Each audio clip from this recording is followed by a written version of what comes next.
Hello, வணக்கம் மக்களே! நான் உங்கள் ஜெர்மனி தோழன் ஜெர்மனியிலிருந்து. நம்ம இன்றைக்கி ஒரு இன்ட்ரெஸ்டிங்கான ஒரு வீடியோ தான் பார்க்க போகிறோம். ஜெர்மனியில் எப்போவுமே நீங்கள் புதுசாக ஒரு வீடு எடுக்கிறீங்கன்னா, இந்த இமேஜில் இருக்க மாதிரி தான் எம்ப்டியாக தான் இருக்கும். கம்ப்ளீட்டாக எதுவுமே இல்லாமல் தான் இருக்கும். ஃப்ளோரிங்லேருந்து எல்லாமே நீங்கள் தான் வந்து போடுற மாதிரி இருக்கும். இது எதுக்காகன்னு பார்த்தீங்கன்னா, ஒவ்வொரு டெனண்ட்டுக்கும் அவங்களுக்குன்னு ஓன் டேஸ்ட் இருக்கும். அதனால் அவங்களுடைய டேஸ்ட்டுக்கு ஏற்ற மாதிரி ஃப்ளோரிங்கும், கிச்சன் எல்லாமே வந்து செட் பண்ணிப்பாங்க. அதுக்காக தான் இந்த கான்செப்டை இது பண்ணிகிட்ருக்காங்க. பேசிக்காகவே இம்மோபிலியன்லேருந்து உங்களுக்கு வீடு கொடுக்கும்போதே கம்ப்ளீட்டாக எம்ப்டியாக தான் கொடுப்பாங்க. நீங்கள் உங்களுக்கு தேவையான ஃப்ளோரிங் என்ன வேணுமோ அதை நீங்கள் வந்து ஃபிக்ஸ் பண்ணிக்கணும். பேசிக்காகவே ஜெர்மனியில் வந்து வுட்டன் ஃப்ளோரிங் மட்டும்தான் போடுவாங்க. வுட்டன் ஃப்ளோரிங் போடுறதுக்கு முன்னாடி ஒரு சம் ஆஃப் த லேயர் வந்து போடுவாங்க. அது எதுக்காகனா கீழேருந்து ஓதம் எதுவுமே வராமல் இருக்கிறதுக்கு. ஏன்னா கிட்டத்தட்ட ஒரு 6 மாதம் ரொம்பவே குளிராகவே இருக்கும். அந்த குளிர்னாலேயே உங்களுக்கு எந்த ஒரு ஃபங்கஸ் எந்த ஒரு இதுவும் வராமல் இருக்கிறதுக்காக அந்த ஒரு ஷீட் போடுவாங்க. அந்த ஷீட்டுக்கு மேலே தான் வந்து ஃப்ளோரிங் போட ஸ்டார்ட் பண்ணுவாங்க. இப்போ நீங்கள் பார்க்குறது என்னுடைய ஃப்ரெண்டுடைய வீடு தான். அவர் புதுசாக ஒரு வீட்டுக்கு போகும்போது இப்படி தான் இருந்தது. கம்ப்ளீட்டாகவே எம்ப்டியாக. அதுக்கப்புறம் நாங்கள் ஃப்ரெண்ட்ஸ் எல்லாருமே சேர்ந்து அவருக்கு ஹெல்ப் பண்ணி ஃப்ளோரிங்கு, கிச்சனு எல்லாமே செட் பண்ணோம். லேட்டராக வந்து இப்போ வீடு வந்து ரொம்ப நல்லாவே வந்துருச்சு.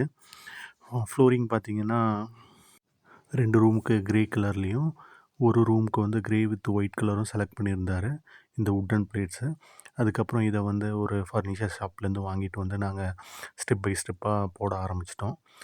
எந்த ஒரு பிரச்சனையும் வரக்கூடாதுன்றதுனால குளிர் காலத்துலேயும் எந்த ஒரு பிரச்சனையும் இருக்கக்கூடாதுன்னு சொல்லிவிட்டு நாங்கள் ஃபஸ்ட்டு வந்து ஒரு ஹீட்டிங் ஷீட்டை போட்டுட்டு அந்த ஷீட்டுக்கு மேலே வந்து ஃபர்னிச்சரை வந்து அடுக்க ஆரம்பிச்சிட்டோம். அதெல்லாம் முடிஞ்சதுக்கப்புறம் ரொம்பவே நல்லாவே இருக்குது ஃப்ளோரிங்கு. அதுக்கப்புறம் கிச்சன் ரெடி பண்ண ஆரம்பித்தோம். கிச்சனுக்கும் வந்து பார்த்திங்கன்னா ஒரு யூசர் மேனுவல் கொடுத்துருந்தாங்க. அந்த யூசர் மேனுவல் அப்படியே ஃபாலோ பண்ணோம். நல்ல ஒரு அருமையான ஒரு கிச்சன் டேபிள் வந்து ரெடி ஆயிடுச்சு. அதுக்கப்புறம் அதில் வந்து சிங்க்கு எல்லாமே செட் பண்ணிட்டோம். நான் எதுக்காக சொல்கிறேன்னா, இது இந்தியாவிலேருந்து வரும்போது இல்லைனா அதர் கண்ட்ரிலேருந்து வரும்போது நீங்கள் வந்து ஜெர்மனிக்கு போகிறோம், அங்கே போனால் வீடு வந்து ராஜா வீட்டு வீடு மாதிரி இருக்கும்லாம் நினச்சிட்டு வராதீங்க. இங்கே எதுவுமே இருக்காது. எல்லாமே நம்ம தான் பண்ணணும். இன்க்ளூடிங் ஃப்ளோரிங்கு, கிச்சனு எல்லாமே நம்ம தான் செட் பண்ணோம். இதை செட் பண்ணுறதுக்கு கிட்டத்தட்ட 1 மந்த் ஆகிடும். அந்த 1 மந்த் டைமில் வந்து பார்த்திங்கன்னா, நம்ம வந்து ஃபுட்டு, ஸ்டே பண்ணுறதுக்கெலாம் வெளியே தான் அரேஞ்ச் பண்ணுற மாதிரி இருக்கும். அது ரொம்பவே கஷ்டமாக இருக்கும். ஆல்ரெடி நம்ம வந்து இந்தியாவிலேருந்து வந்திருப்போம். புது கண்ட்ரினால ரூல்ஸு, ரெகுலேஷன் எதுவுமே தெரியாது. அதுக்காக தான் நிறைய பேர் என்ன பண்ணுவாங்கன்னா, பழைய டெனன்ட் கிட்டேருந்து மொத்தமாக அப்படியே எடுத்துப்பாங்க. அதுவும் ஒரு நல்ல ஐடியா தான். ஃபர்னிச்சர் எல்லாமே நல்ல கண்டிஷனில் இருந்துச்சுன்னா, அதை மாதிரி எடுத்துக்கிட்டோம்னா ரொம்பவே வேலை வந்து சேவ் ஆகும். அதே மாதிரி காசும் ஓரளவுக்கு சேவ் ஆகும். நம்ம தேவைன்னும்போது தேவைன்ற வரைக்கும் யூஸ் பண்ணிவிட்டு, நம்ம அந்த வீடை காலி பண்ணும்போது தூக்கி போட்டுட்டு கிளம்பிடலாம். இல்லைனா ரொம்பவே கஷ்டமாகவே இருக்கும்.